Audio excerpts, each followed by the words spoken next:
But even a newborn baby, if you stick out your tongue, they can stick their tongue out back. And that, you think about that, that's just absolutely mind-boggling that they can do that. And they really can. They really do seem to be able to do that right at the moment of birth. And so, you hear babies have no theory of mind. It's like, yeah, no, they can imitate. That's pretty bloody amazing, man. Like, you haven't seen robots that can do that yet.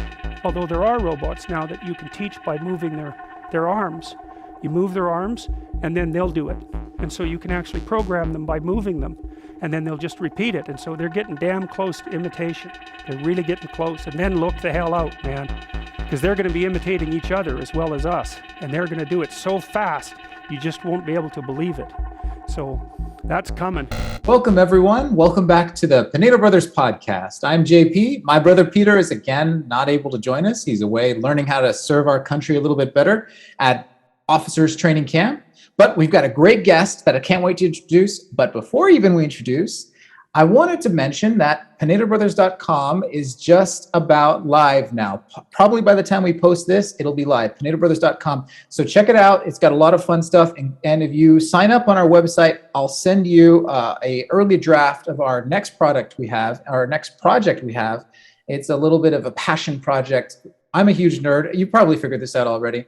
And we've been working on an X-Men fan fiction web series. And early sign up. People that sign up on our website early will get a first look at that. So check it out, Pinedo Brothers, Pinedo Brothers.com. Now, on to our guest. We have a wonderful guest, Mark Matthews, who everyone, you guys should be a little bit afraid because he works with the best and the brightest who of all the engineers out there that I know. This guy is the one who's most capable of bringing about the apocalypse.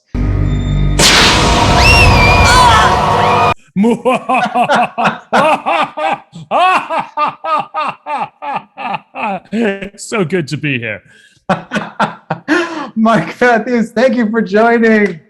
For sure. Yes. Honored to be here. So thank you. We're just a little bit of levity aside. You do work with the best and brightest, and you work in the field of artificial intelligence. Skynet has become self-aware. I bribed my way in among the best and the brightest, just for the record. So I shouldn't be there. So, well, that's absolutely not the case. Prior to then, you have an amazing track record of working in Hollywood on big blockbusters like, let's see, Kung Fu Panda, right? And one of our personal favorites, Megamind.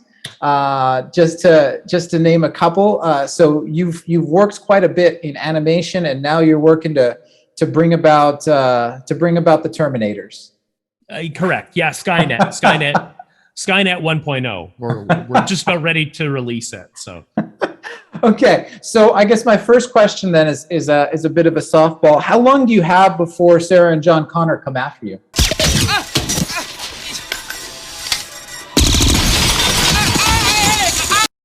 Well, they've actually already reached out to me, but I couldn't fit them in until later this month. So they're just going to time travel to the end of this month when I could fit them in. So, well, I hope if you see like them coming, like reaching inside a coat, or like there's a big lumpy package that's coming, just run. Just get at John Connor. Just get out of the way. Well, I guess that leads me to say, have you set a date for Doomsday yet? Yeah. We're not going to launch Skynet until at least July 2022. So that's why I knew I could put them off for a little bit longer. So yeah, I mean, I'm just about ready to, hit the button and make it happen. But yeah, July, 2022, next summer, figure in the middle of the summer, it'll be easier to, round people up. There's no snow people can hide in and stuff like that. So. Good to know. Now that I know the date of the singularity, I can just spend all the savings beforehand. Yeah, and because I'm working on it, I put in a secret password, and if you stay friends with me, I can make sure that you get assigned to a really cushy slave detail. So.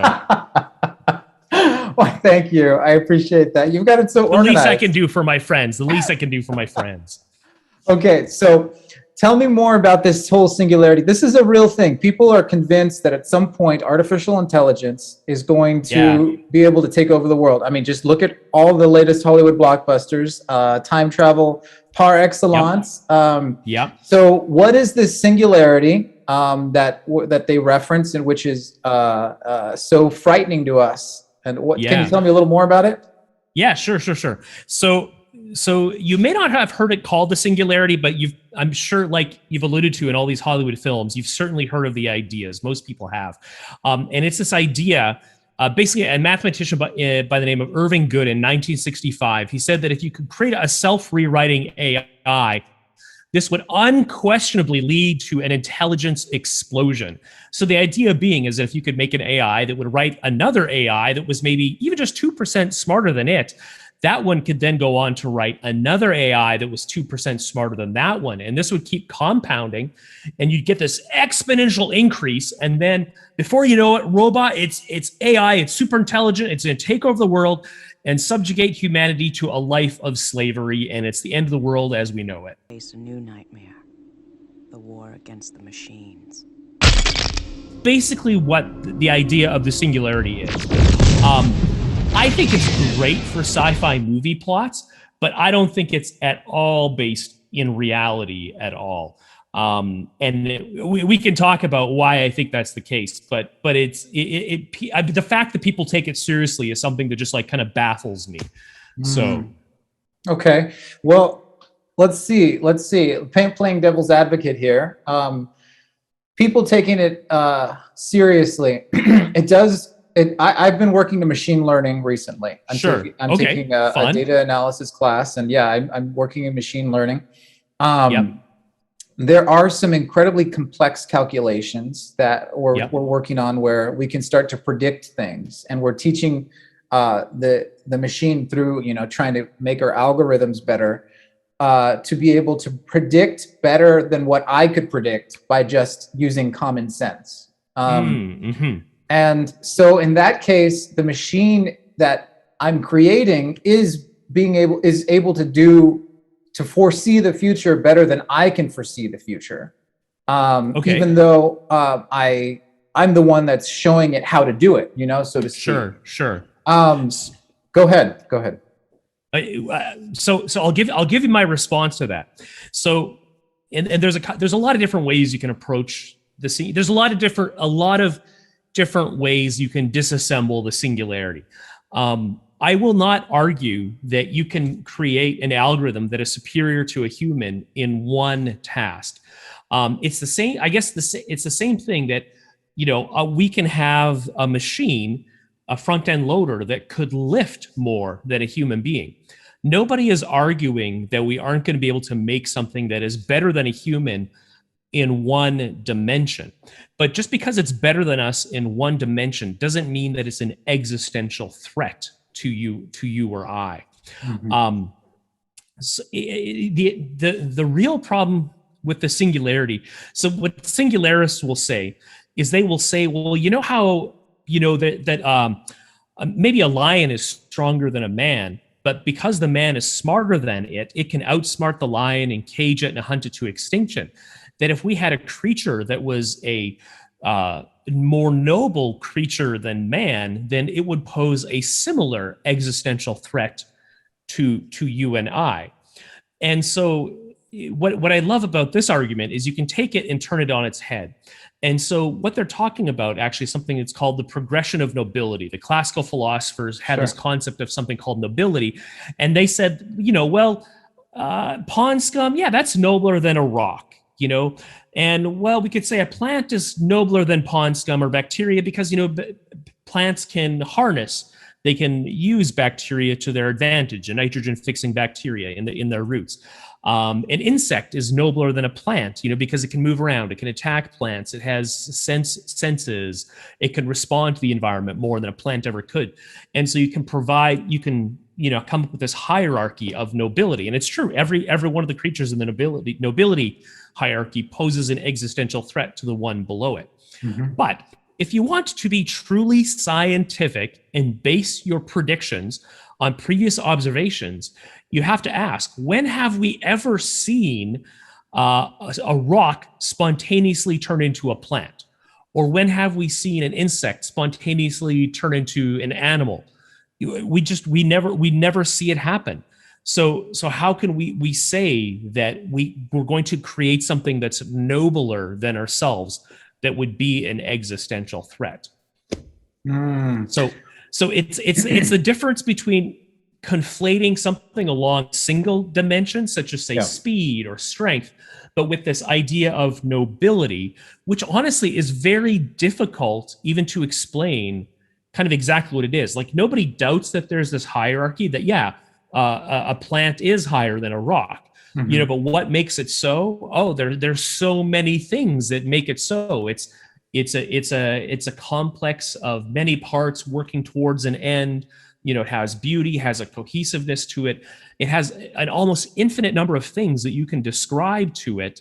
But they need to be taken all together to actually make it a nobler creature than the thing before it. So just having something that can compute faster, than you or I, it's kind of like, well, yeah, of course they'll be able to do that, but that's not the same thing as intelligence, and I think even part of the problem with the singularity is this idea of like, oh, well, IQ, sure, certainly we can quantify it with IQ. It's like, well, no, actually you can't. IQ is only relative to a human. It's normalized with respect to an average human score.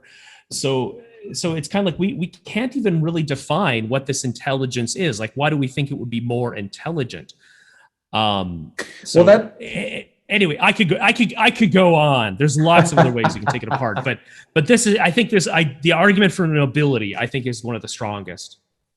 Well, I have so many questions that come from that. The first question I would have is trying to steel man the argument a bit.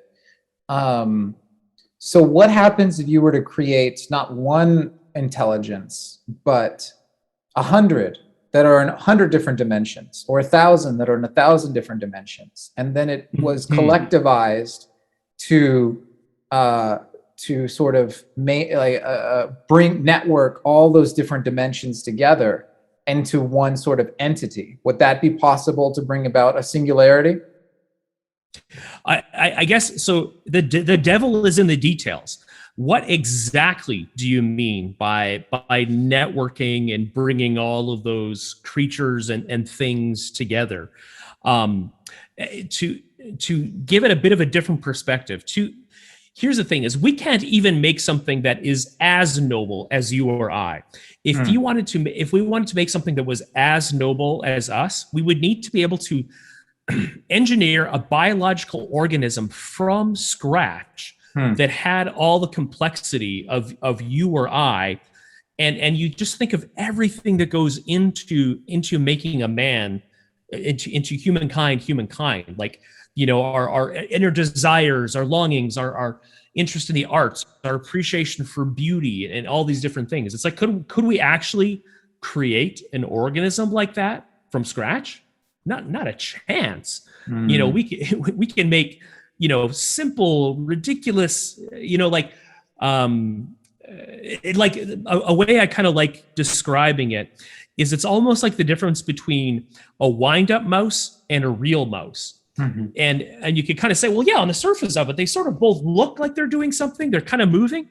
But if you take a close look at it, like the wind-up mouse is just a pale shadow compared to the engineering and complexity and beauty of a real biological mouse and all the, engineering, as I'll say, that goes into a real mouse versus the simple shell, of a toy, that we have.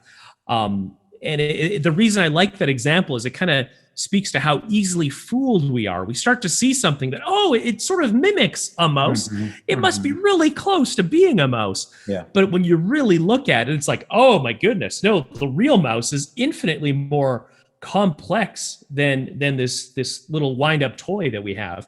And so that's kind of the starting point. We would need to be able to re-engineer all of nature from scratch to say we could even make something as equally as noble as you or I.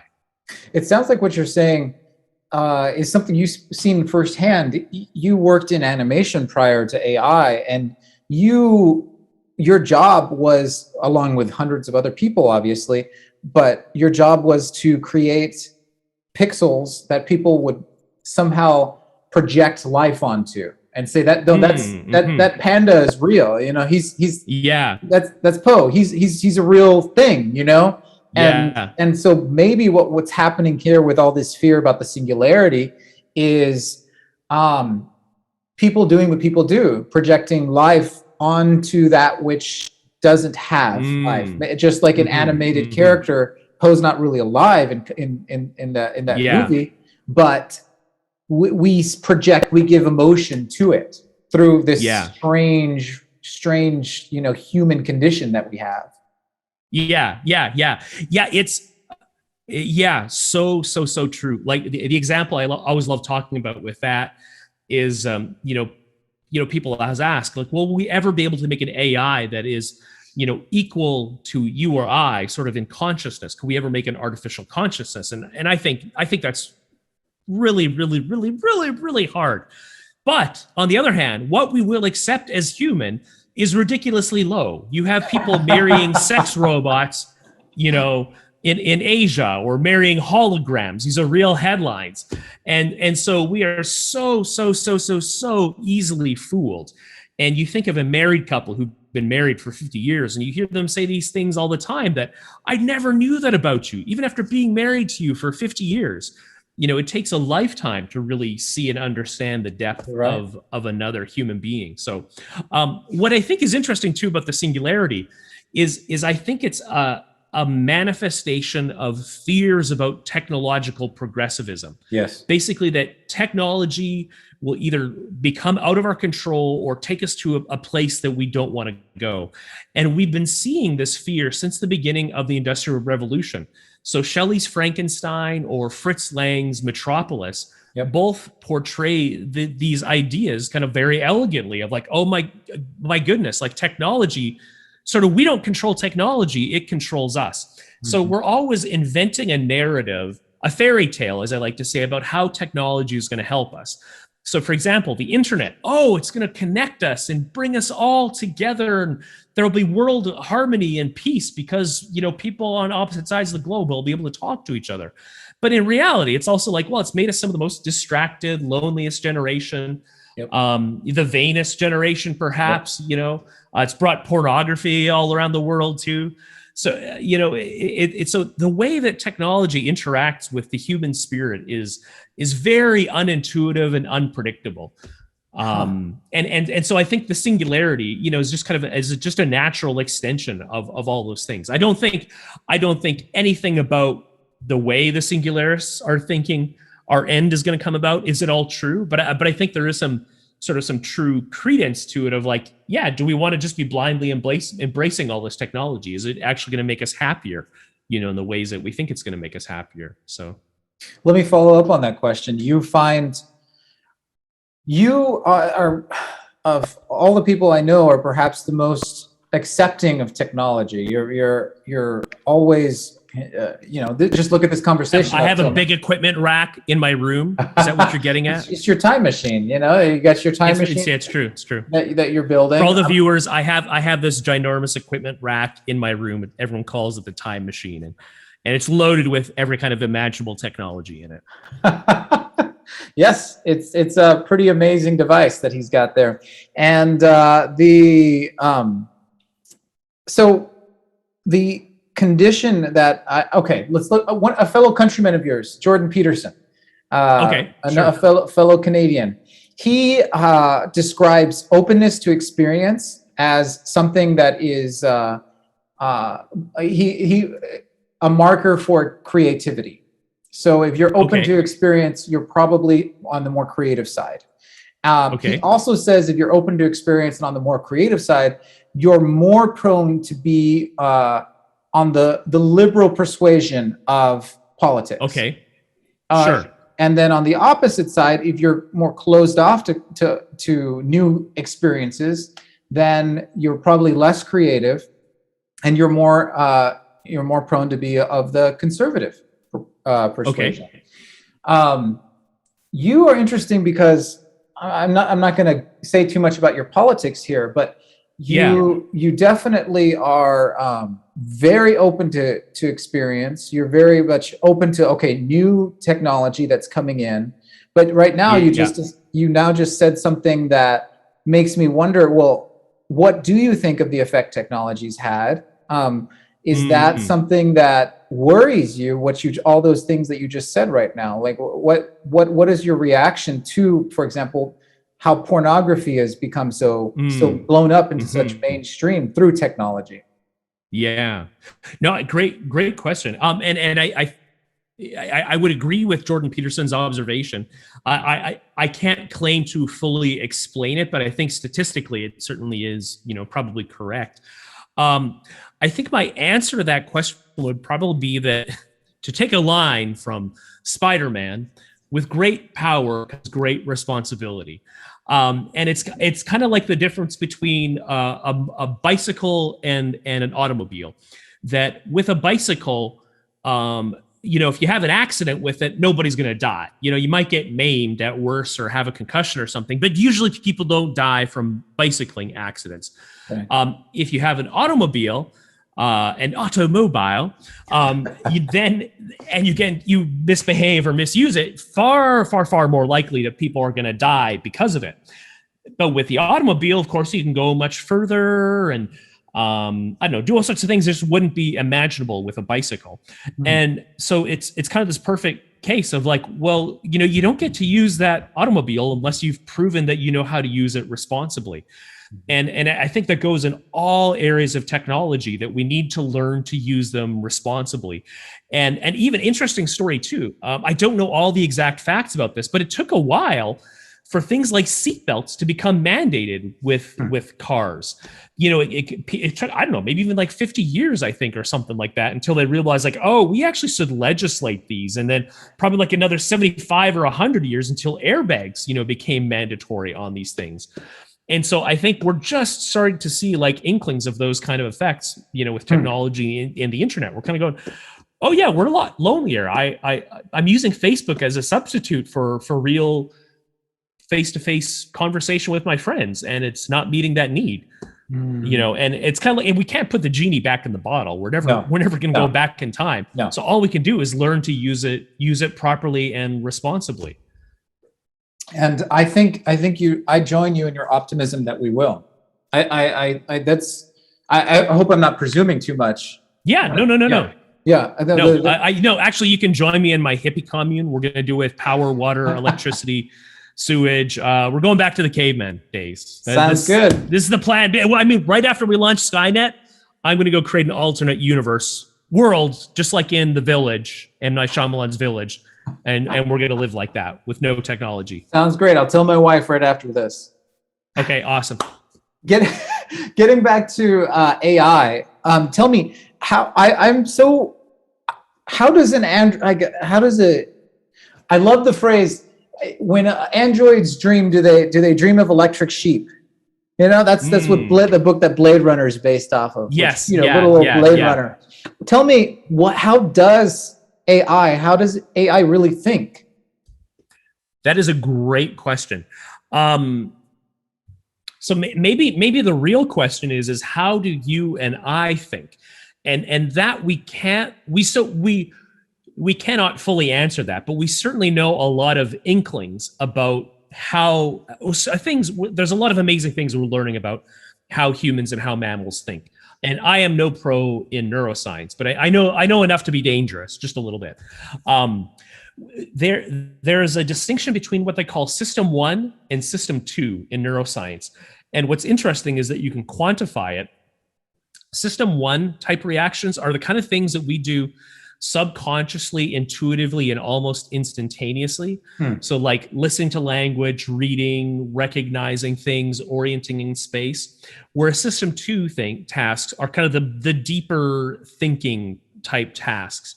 And you can quantify them by most system 1 tasks are completed within 300 milliseconds. And you can see this in brain waves. They will, see the responses fast enough. And so we can do a lot of like system 1 type tasks similar to how, say, humans are doing them. And so they can do these So I work in the area of computer vision, which is basically writing programs that, given an image, can you get it to tell you what's in that image or analyze it? And so they can put together these statistics, like what they call the confusion matrix, which is kind of like, how often do you mistake Mark's head for a stop sign? Oh yeah, because they look really similar. It looks like a stop sign. And so those statistics, those matrices are very similar between mammals and a lot of our computer vision algorithms. Kind of makes us, it sort of leads us to think, it's like, oh, we're actually kind of along the right path here. We're doing things very similar to how humans are doing it. That being said, again, there still is that difference. It's the difference between the wind-up spring in that toy mouse and the real biomechanics that's going on inside of a real mouse. So we're just scratching the surface. So we can do some of these kind of very simple tasks, but yeah, I really would go to the wind-up mouse example. That we have maybe the spring figured out for some of these things, and we're starting to learn to piece how to put some of the pieces together.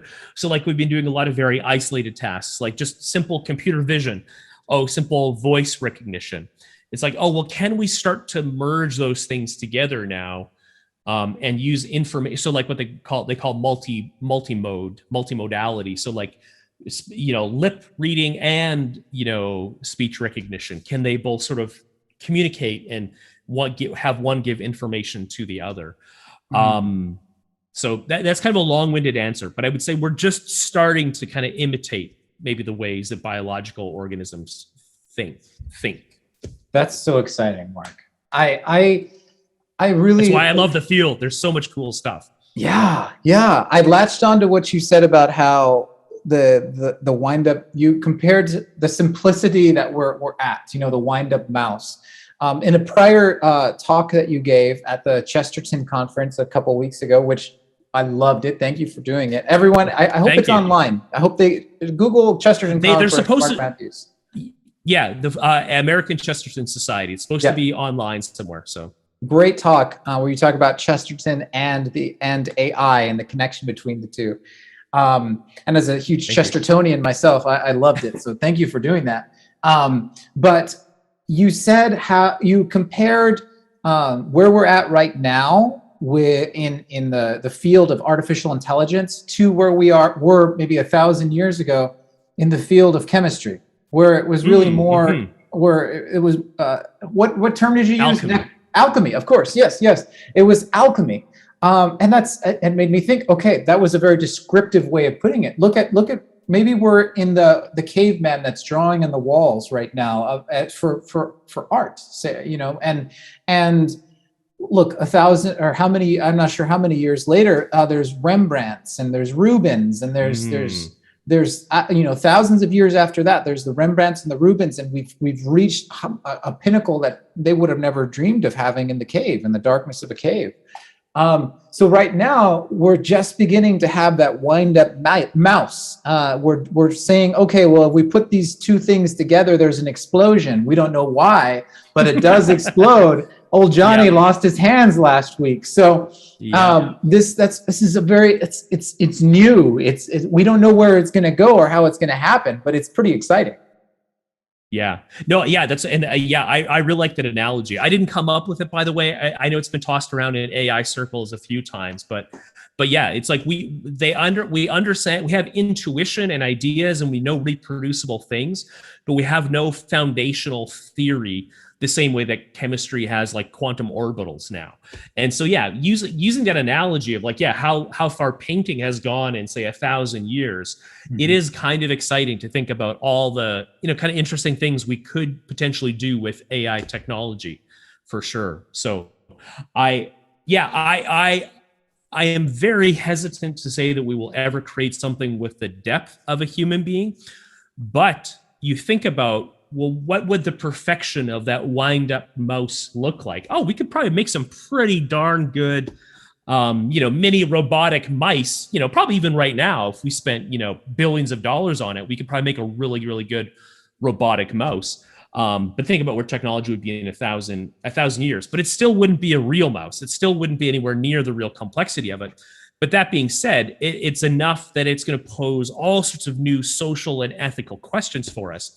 And I think, anyway, not to get too philosophical, but I think that in the same way, the theory of evolution sort of got us thinking, oh, man's not really that special. It was just, it's just explainable by natural selection, like, oh man, man's nothing special at all. Kind of this reductionist materialism that as we say AI do some kind of what look like very human things, we're going to be like, oh, we're really not that special. We're just a big bag of neurons, but it's not seeing that quantum leap in complexity of difference between the super robotic mouse and a real mouse. You have to look deeper to really see the differences. So let's look deeper. And I please get philosophical. Don't apologize for getting philosophical ever. Okay. All right. All right. I'm so sorry. So sorry for bringing in content. Please do.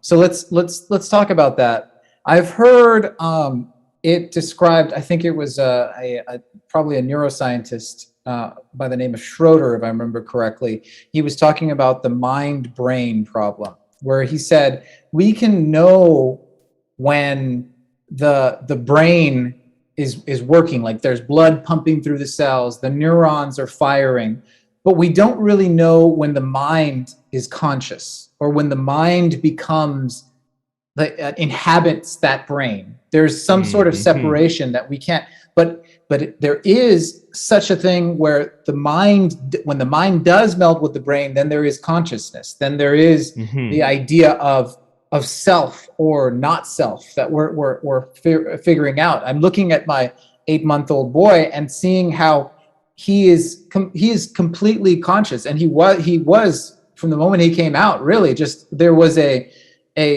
wonder within his eyes where you see that there's something besides just a brain. It's not just a mess of cells together. What would you? How do you categorize?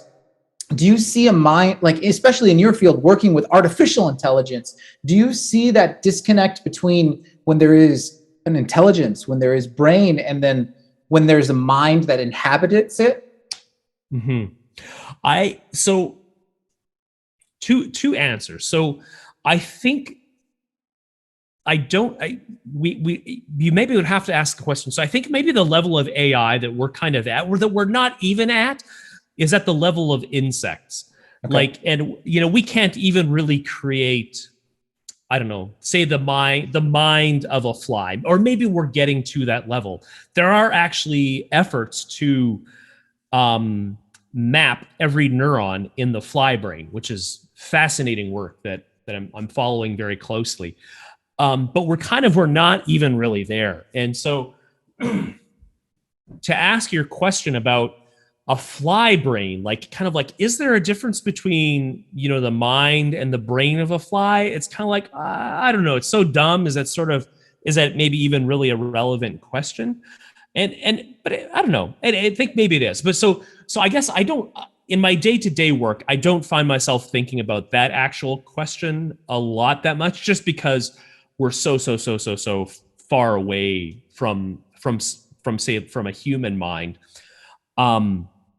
That being said, thinking about this question too of the mind-brain problem, setting aside the whole philosophical question of the immateriality of the mind. I mean, that's a whole question too of, does the mind require an immaterial component? Thinking just about, the material mind. I would almost see it, to put it kind of very, grossly, it is a bit of a difference between the program running on a computer and the actual computer itself. But and so I would say the brain is like that biological organism, and the mind is kind of like the computation that's being done on it. That being said, that analogy falls short in a lot of ways. The brain is very, very, very specialized to the kind of computations that are being done on it. I guess it's our computers today are designed from the ground up to be general purpose machines that you could load any program on. We are moving, hardware design is actually moving away from that now that we're hitting upper bounds on computation speed, that we have to make more purpose-driven hardware for the kinds of computation that is being done. And that, I think, is what we will find in the brain, is a lot of very purpose-designed hardware in the brain for doing a certain kind of computation, which I would call, I don't know, the mind or the intellect. Yeah. How's that for starting? Yeah, no, that's starting answer. Yeah. That's quite a start there. That's something that I think I would need to think about quite a bit before I could really formulate a question to come off of there. But I wanted that it brought me to another question, and maybe we circle back to what you just said. There is most of our audience that we have here will be on the more conservative side. I'm definitely on the more conservative side, and there is a fear. A perfect example of it is at the end of your talk on the Chesterton Society. There was a gentleman that stood up and asked. It wasn't really much of a question as much of a declarative statement. How everyone in the West Coast are all depraved, degenerates that are working in this field, and they're going to be making machines and artificial intelligence and computations that'll just destroy the world. And I think there, among conservative circles, of which I'm proudly a part, there is that fear that those that are working in this field of artificial intelligence or technology and filmmaking, for that matter, they are this depraved bunch of degenerates that are going to be making all sorts of filth that will just destroy the world, because it is filth that they're making. But here's the thing. I was laughing so much about that, and you said that too. You said, and I work with these people. These are. Didn't I say I was one of them? I think I'm one of those people. Yeah, you're one of those people. That's it. That's an even better reply. You're there arm in arm with these people. Who do you see that are asking these questions? That are working in these fascinating things, making the brain of a fly. That mapping that. What kind of people are there that are working in this field, and how do you see, what are they out to try to do to the world? It's a great question. A few responses to that. One of the things I would say is, so you being a filmmaker and you having lived in Hollywood for many years, I'm sure you've probably heard the conservative refrain too of like, oh, it's just a bunch of, I don't know, liberal people just trying to make garbage and bring the world down and whatnot. It's like, I'm sure you've met, now that you've lived with and met a lot of these people, are like, oh no, there's actually a lot of really good, well-intentioned people here.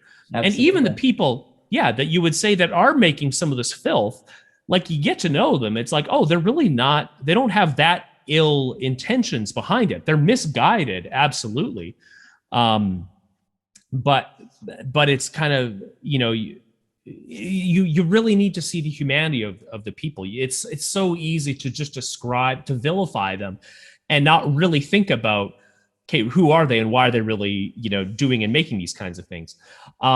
I think the same thing goes very much for the technology world, that, they're all, and I mean, it's not just, crazy liberal people. Like there's tons of quote unquote conservatives, in Christians in all these circles. And, and for the most part, I think there's far fewer things that I find morally compromising in technology than anything I think I saw in Hollywood. What's interesting too is that, anyway, this is like a whole other discussion that probably is not worth getting into too much, but like, people see the recommendations that a lot of like these online tech things make, like your news feed or videos or Twitter and stuff like that, that there's no real AI behind those. It's honestly, it's just a somewhat naive statistical technique. It's merely a reflection of what the society is finding interesting and paying attention to. And if you want to talk about biases, like it's like, well, yeah, it's probably a younger whiter, richer audience that does tend to be more liberal, just by virtue of demographics alone, that most of those quote unquote biases are ascribable to.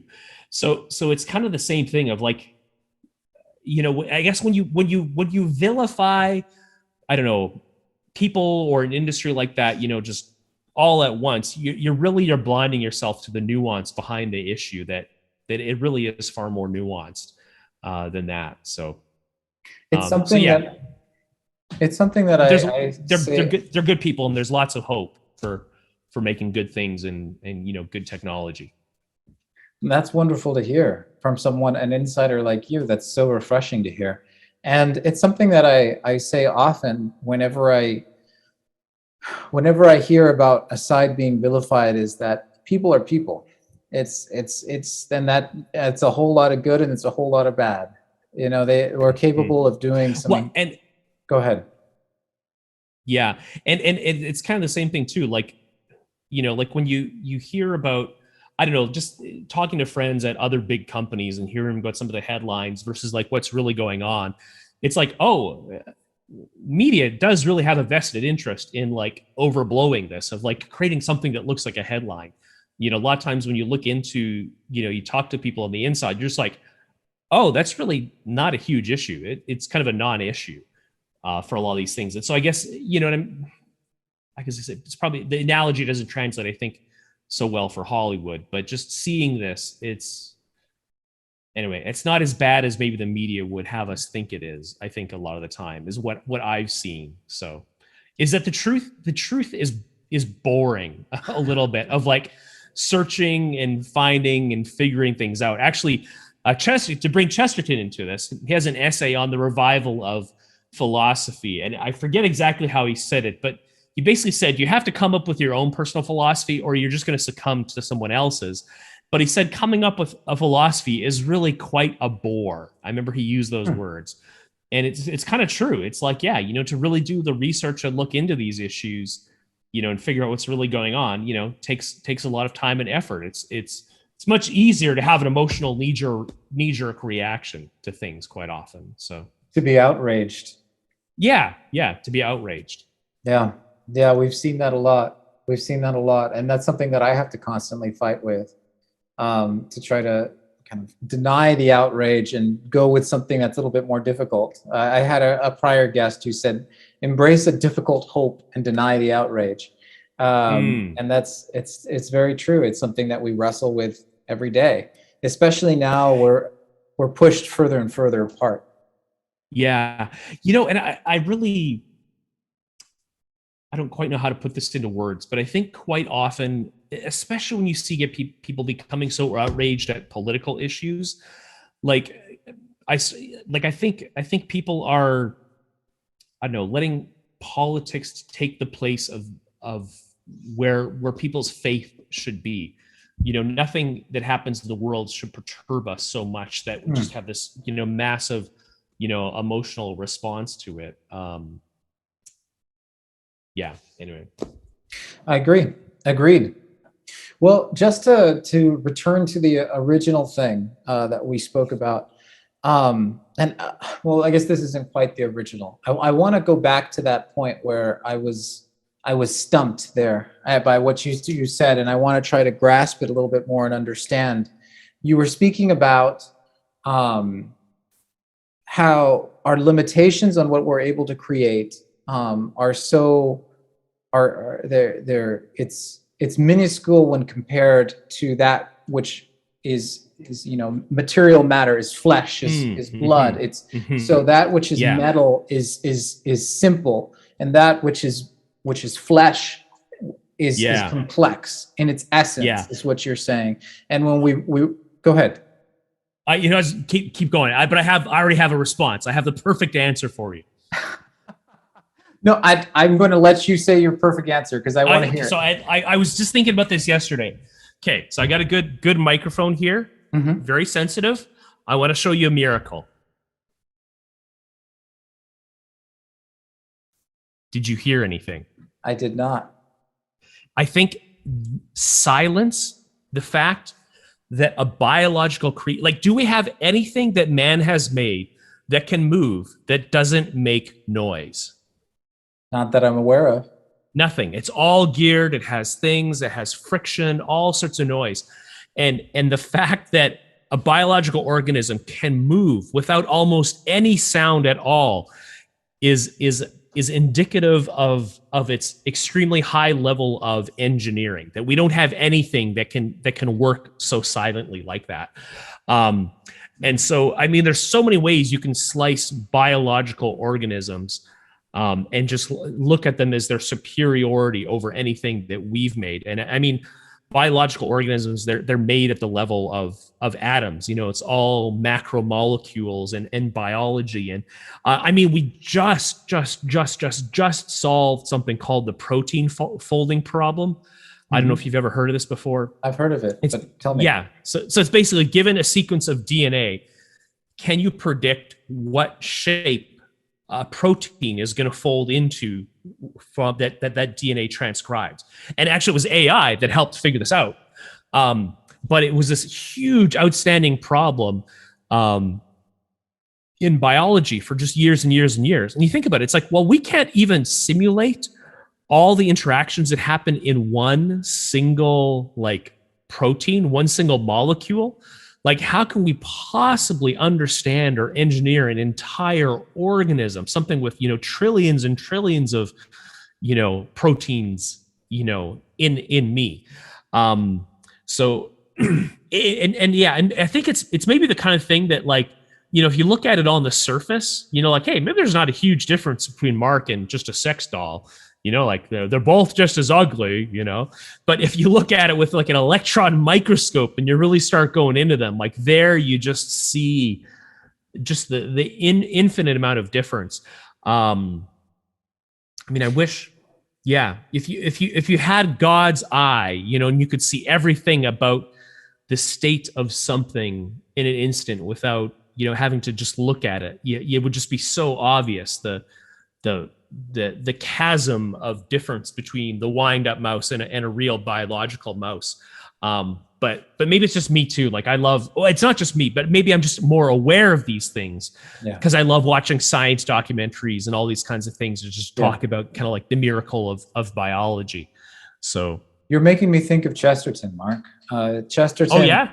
He speaks of speaks of one particular hero in one of his novels, and Chesterton's novels are by far my favorite things to read, of how his, as he's aged and become more wise, his face has become old, but his eyes become young.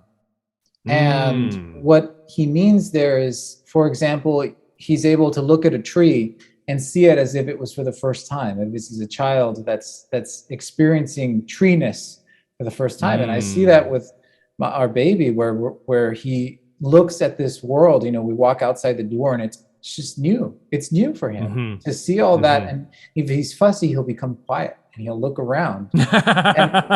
and that's what we're talking about here, is if you're looking at something as if it was for the first time, then it's wondrous. It's awe-inspiring. And when we want to simplify overly, if we want to put everything into its box and become, okay, this is its quantity, it's known, it's done and dusted, we can move on, then we can take it for granted. We can say, okay, well, that's boring, that's just a bag of matter, it's crude, it's not important, it's a flesh bag. But if we look at it as if it's for the first time, with the wonder of a saint, with the young eyes that Chesterton talks about, then we see that which is amazing, which is new, which we'd never realized was there before. I've heard it said, and I want to say it was either Watson or Crick, of whom much of their other philosophical or political sayings I don't agree with. But he said, what we lose in mystery, we should gain in awe. So just because we know the universe is 13 billion years old doesn't mean that we own it now, or that we could create or traverse that distance. We should live in awe of it. But it's so easy that once you can kind of put a label on something, 13 billion years. Yeah, we own it. Oh, DNA. Oh yeah, we own it. Yeah, it's got 4 nucleotides. Oh, we know everything there is to know about DNA already, And it's no, you need to go back and see it with those fresh childlike eyes, just like what you're describing. And that, yeah, we so fool ourselves, that, and Chesterton talks a lot about that, about being able to, see things anew. Right. Give me eyes to see my eyes. Right. Absolutely. Absolutely. Yeah. Well, I guess that's the challenge for all of us, everyone that's listening, and for me to go out and try to Become more immature and become like a child.